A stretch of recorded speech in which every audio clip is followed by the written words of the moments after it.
Salut. Aujourd'hui, nous allons nous pencher sur le débat qui concerne la religion et la spiritualité.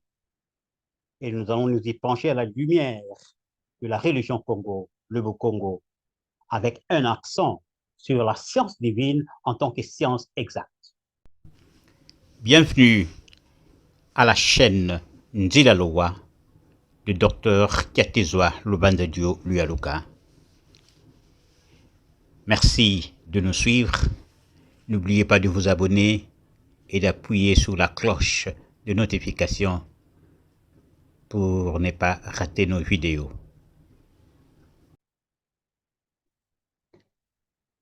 Lorsque les Portugais ont accosté pour la première fois à l'une des rives du fleuve Congo, au XVe siècle, l'une de leurs intentions était de présenter leur religion, le christianisme, aux personnes africaines qu'ils venaient de rencontrer. En raison des difficultés de communication, les Congo, le peuple Congo, ont d'abord dû réfléchir pour trouver dans leur culture l'équivalent du concept présenté par les Blancs. Ils sont arrivés à la conclusion que ce que les Occidentaux appelaient religion était l'équivalent de leur concept ici, qu'il ne faut pas confondre avec fétiche. Et cette équivalence a été adoptée par l'Église pendant 2 siècles. Ce que les Bakongo voulaient dire, c'est que la religion est, comme dans leur culture, le moyen de développer son pouvoir grâce aux esprits divins. Ils n'ont pas renié la religion comme le ferait nos frères kémites, mais ils ont trouvé une équivalence dans leur propre culture.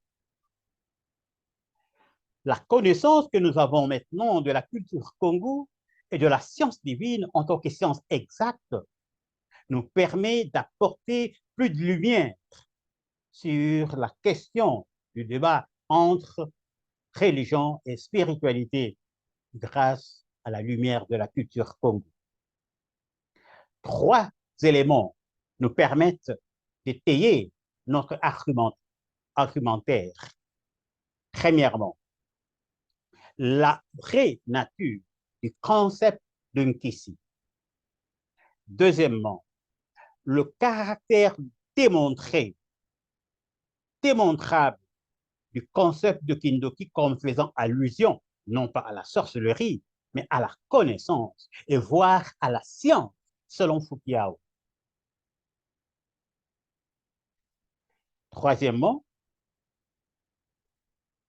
la découverte que nous avons faite que la connaissance divine chez les Bakongo est une science exacte, comme d'ailleurs elle l'était dans l'ancienne Égypte. Contrairement à ce qui est soutenu à tort dans l'esprit populaire, le mot Kisi signifie pouvoir, devenant au pluriel Minkisi, comme il signifie aussi esprit, devenant au pluriel Bakisi. Ainsi, on trouve dans la hiérarchie de Nkisi, au plus haut point, Dieu, le plus haut Nkisi, ou le plus haut Mpungu. Nkisi et Mpungu étant des synonymes. Et il est ainsi appelé Mpungu Tulendo, ou le Nkisi, le Mpungu, ayant toute autorité. Viennent ensuite les Bikinda, les esprits célestes, divins, transcendants. Et enfin, les Bakisi, les manifestations temporelles des Bikinda, ou les manifestations des Bikinda sur le plan temporel.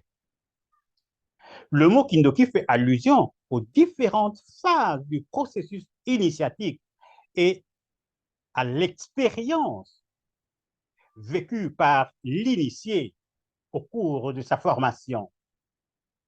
Le Kindoki est donc un savoir qui confère à l'initié un pouvoir et un accès au secours des esprits. Ainsi, nous apprenons du Congo que, d'abord, premièrement, le Kindoki est le moyen d'atteindre Onkisi en tant que pouvoir et esprit. Et deuxièmement, le Kindoki peut être divin ou humain, le démoniaque étant combattu et condamné dans le Bukongo. Troisièmement, la pratique du Kindoki humain est basée sur le divin, car qu'il soit engagé dans l'initiation civile ou l'initiation martiale, l'initié Congo du mystère humain commençait toujours sa formation par les enseignements du mystère divin, par le Kindoki divin. Ainsi, nous avons deux concepts. Le concept de Kindoki comme science, menant au Kisi, c'est-à-dire menant au pouvoir et à l'esprit. Ces deux notions différentes ne doivent pas être confondues. Le Nkisi est une science qui correspond au niveau divin à l'argument cosmologique kémétique, un argument qui permet d'étayer toutes les doctrines ou les doctrines essentielles de la religion traditionnelle négro-africaine, la religion solaire, grâce à la déduction. C'est donc une science exacte. Or, à ce titre, l'argument cosmologique kémétique est une théologie naturelle systématique. Et donc, en tant que Kindoki divin, c'est une religion. Le Kindoki divin est une religion. Cette religion permet d'acquérir un pouvoir et de développer un esprit. C'est-à-dire, elle permet à l'initié de développer un kissi, une spiritualité. Le rejet de la notion de religion par les Kamites est dû au fait suivant. Premièrement, l'ignorance de la pratique divine de la religion traditionnelle négro-africaine, pratique qui n'apparaît que dans le livre des morts égyptien et dans le Bukongo. Et deuxièmement, l'ignorance que la religion de l'Égypte ancienne, comme le Bukongo, était basée sur des livres. Troisièmement, ignorance que dans l'ancienne Égypte, comme dans le Congo, il y avait des commandements de Dieu. Si les gens nient l'existence des commandements de Dieu dans l'Égypte ancienne, ils ne peuvent pas éviter leur présence dans le Congo, où ils étaient appelés Nkondo Minzami, ce qui veut dire littéralement commandement de Dieu. Et ces commandements étaient aussi appelés Congo, du nom même de la nation Congo. Ce qui aurait été anormal si ces commandements étaient apportés par les Blancs, parce que ça dénoterait d'une certaine supériorité éthique et spirituelle de Bakongo, des Noirs par rapport aux Blancs. Et le fait même que ces commandements soient appelés Congo montre qu'ils étaient la base de la culture Congo. En conclusion, la véritable culture Congo évolue autour de la connaissance d'une religion scientifique qui débouche sur les pratiques divines et humaines de la spiritualité. La pratique humaine est la plus populaire, mais elle devrait être idéalement basée sur la connaissance religieuse scientifique.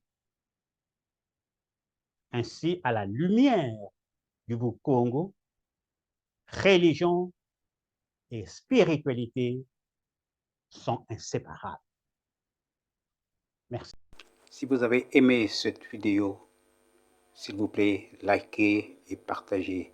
Pour en savoir plus sur ce sujet, veuillez consulter mes livres disponibles chez Amazon.